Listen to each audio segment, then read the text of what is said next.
Thailand ও কম্বোডিয়ার মধ্যে কয়েক সপ্তাহ ধরে চলা সীমান্ত উত্তেজনার রক্তক্ষয়ী সংঘর্ষের রূপ নিয়েছে।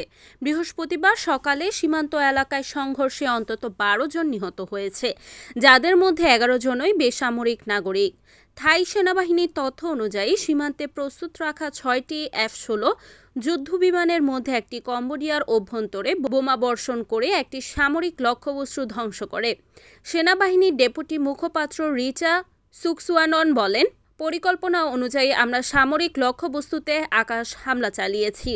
অন্যদিকে কম্বোডিয়ার প্রতিরক্ষা মন্ত্রণালয় জানিয়েছে, থাই যুদ্ধবিমান 2টি বোমা একটি সড়কে ফেলেছে।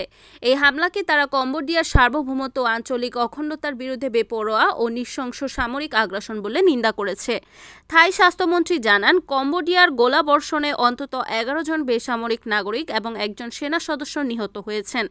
আহত হয়েছেন আরও 24 জন বেসামরিক মানুষ ও 7 জন সেনা।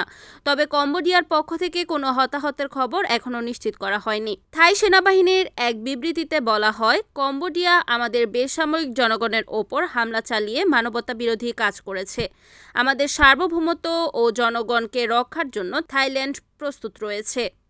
সম্প্রতি থাই সেনাবাহিনীর একজন সদস্য সীমান্তে পুঁতে রাখা একটি মাইন বিস্ফোরণে পা হারান। থাইল্যান্ড অভিযোগ করেছে, এই মাইনটি সম্প্রতি কম্বোডিয়ার সেনারা বসিয়েছে। চীন ও মালয়েশিয়ার এই সংঘর্ষে উদ্বেগ প্রকাশ করেছে এবং উভয় দেশের মধ্যে উত্তেজনা কমাতে ভূমিকা রাখার আগ্রহ প্রকাশ করেছে। Desk news, Kamruzzaman Kamrul, NAN TV।